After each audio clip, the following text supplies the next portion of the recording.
กูเปิดคลิปแล้วแม่งเจอพวกไอ้คนลาวบางคนนะโอ้กูบอกมึงให้นะมึงไม่ต้อง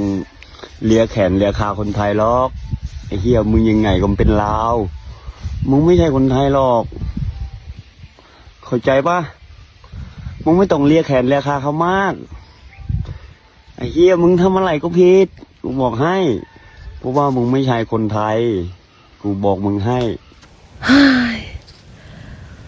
คนลาวเลียคนไทยเพิ่นว่าพี่น้องคนไทยคิดว่าคนลาวเลียบ่คอมเมนต์บอกในเด้อค่อยต้องบอกกันเด้อว่าคนอื่นน่ะค่อยบ่ฮู้เนาะสำหรับคนลาวคนอื่นเนาะก็คือบางคอมเมนต์คนนี้แหละที่เพิ่นว่าคนลาวนั่นเลียเนาะเลียจะได้ก็คือเกาเฮ็ดหยังเกี่ยวกับพี่จะเป็นคนลาวเนาะเขาสิบอกเกี่ยวหายเด้อตามที่ข่อยสัมผัสเนาะคนไทยเขาแยกแยะเนาะแยกแยะผิดถูกเนาะข่อยสิว่าสิซาข่อยก็บ่ได้ว่าข่อยดีแล้วข่อยก็บ่ได้ว่าคนไทยดีเนาะตามที่ข่อยสังเกตเห็นนะถือก็ว่าถือผิดก็ว่าผิดเนาะและคนลาวบางคนที่เขา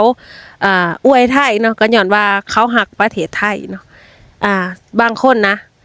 สำหรับข่อยเนาะข่อยเลือกว่าในความจริงความเป็นจริงเนาะซึ่งประเทศไทยนี่เจริญกว่าประเทศลาวเนาะมันผิดหม่องใดเขาบอกความจริงเนาะเจริญกว่าประเทศเขมรพร้อมมันผิดหม่องใด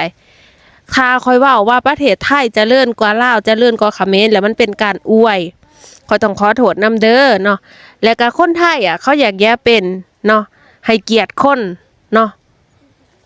ถ้าว่าข่อยคิดแบบนี้เขาบอกแบบนี้เป็นการอวยอีกขอโทษนำเด้อเพราะว่าข่อยได้สัมผัสเองบ่แม่นว่าข่อยสิไปย่างไปย่างมาแล้วก็สิว่าผู้นั้นดีผู้นี้บ่ข่อยสัมผัสด้วยตนเองจากนายจ้างจากเพื่อนร่วมงานที่เป็นคนไทยเนาะอาศัยอยู่ในประเทศไทยมาหลายปีสัมผัสได้สัมผัสถึงเนาะ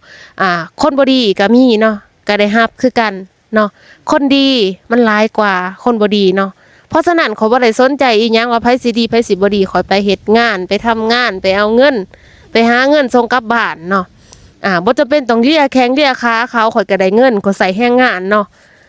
จะคิดแบบเนี้ยจะคิดผิดเนาะคนเฮามันอยากได้ดีมันเว้าเรื่องดีมันคิดดีบ่แม่นมันเลียเด้ออายเขมร